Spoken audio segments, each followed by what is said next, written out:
I think most of us would like to have brighter headlights, but it's important that if we're going to do that, we do it in a way that it doesn't blind the oncoming traffic. A few days ago, I made a video installing these super bright Oxbeam LED headlights on the Jeep, and a lot of people were concerned that installing brighter headlights were going to blind the oncoming drivers. So I put a poll on my page on YouTube and on Facebook asking viewers for their experience with dealing with overly bright headlights.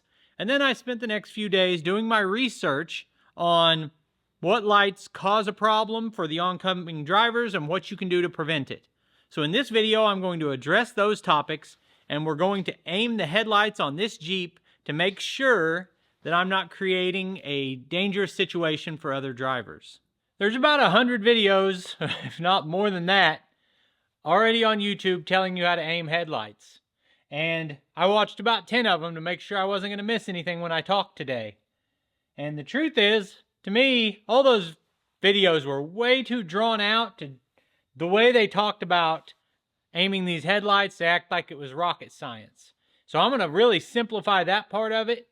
And actually, if that's what you're here for, I'll just say it real quick and then you'll know. You drive up close to the wall, point the headlights at the wall, you put a piece of tape on the wall where they're at, back up 25 feet on level ground, shine the lights at them. The top of your lights should be 3 or 4 inches below the mark you made on the wall. If it's not, you've got little screws here, here, and here that aim them. That's going to be different on every type of vehicle, every type of headlight. Your adjustment screws may be on the back. Mine are here on the front. That's why I've got this reflective ring out. That's a short video. A lot of people talked and kind of stressed the fact you need to make sure that not only is the ground level, but the vehicle's sitting level. So if this tire was flat, all of a sudden you're thrown off. Or if normally you carry 1,000 pounds of freight in the back of your vehicle and today it's empty, that will change the aiming of your headlights. So you want to have the vehicle in the same condition you're going to drive it in. What I want to talk about before I aim the headlights is more of a general observation. And I would say I've got the best viewers on YouTube. My regular viewers are just phenomenal and knowledgeable and helpful. And I learned a lot from listening to my viewers. And I did my poll and found out that most people are bothered by these types of headlights. That was good information for me to learn and to make sure that I was aiming these properly. A point that people kept raising is that it's not just how bright the light is, and it's not even just how you aim it, it's the type of fixture it's in. So my truck has really bright LED headlights, but they were designed by the manufacturer they're aimed perfectly. They go way out into the ditch on the right side and illuminate everything, but I never get flashed by oncoming cars, ever. And my truck sits really high for a stock truck. So I would expect to get flashed by people thinking my lights were too bright, and it never happens. So those factory lights, they're spread properly. These lights from Oxbeam are a full headlight. This entire unit, every bit of it is designed to be this LED headlight in this specific vehicle. Where you run into a problem that I didn't know about, but I've been researching since people told me, is that if you take a headlight that's designed for a halogen bulb and then you put an LED bulb in it, it's not designed to disperse that light. And the biggest problem, there's two real problems with blinding people.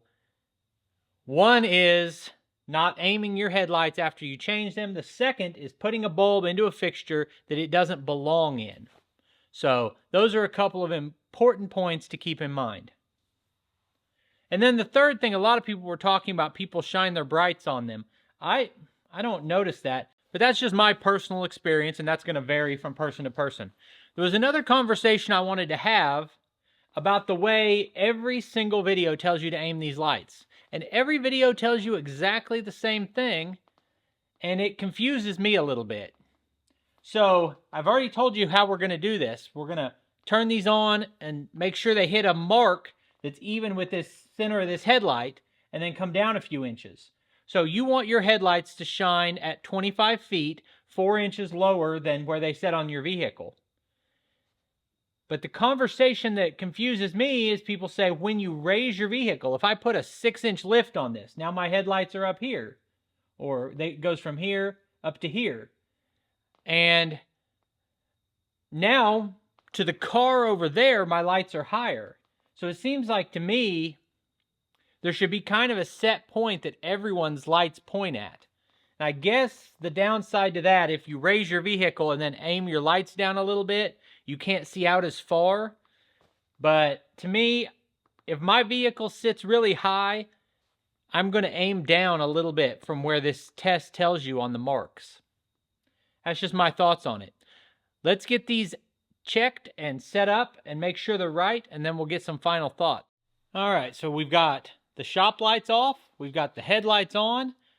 These are the low beams, I believe. Let me go check and make sure.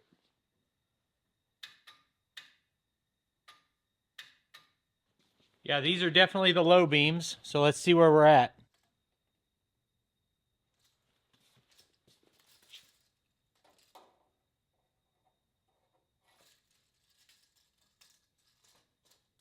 You know what? Let's check them one at a time. I'm going to cover one light and see where each of them is separately. Okay, so it looks like this light is about... The light is perfectly straight out. And according to the videos I watched, it should be down 2 to 4 inches depending on which video. Now let's check the other light. So the headlights are at 36. This light is at 30. So it's 5 inches low. They said 2 to 4. So this side needs to come up a little bit. That side needs to go down a little bit. Make some adjustments and be right back. So as you look at the beam of light, that when I turn it on the wall here, there's one spot that comes up just an inch or two higher. And that is the point you want to try to center around your X where the headlights were on the wall. Because that's your left and right aiming. And you've got that on both sides. I think I've got it about right, but let's go ahead and check it. So, this is our side-to-side point. Our high point of light is over just a little bit. So I'm aiming away from the oncoming traffic just a little bit. Now we should be 36 inches minus 2 to 4. So let's subtract 4 from 36. We should be at 32 inches. This has us at 31 and a half. Let's check the other headlight. This one, our light is at 32. So that is what we're looking for. So to summarize what this video is about. Number one, if I say something wrong in a video, I'm going to do my best to correct it in a future video. If you guys make an important point that I forgot, I'm going to come on here and say something about it. Now, in terms of the idea to say, I personally want really bright headlights so that I can see, but I don't want to blind oncoming traffic, there's two things to keep in mind. Buy an LED bulb that comes with an entire fixture that is designed for that brighter bulb. Number two, take the 15 minutes that it just took me to aim your headlights. If you do that, you have done everything you can to give yourself visibility without hurting the oncoming traffic. I appreciate you taking time to watch this video. I'll put links on the screen to a couple more of our videos, and I'll see you next time.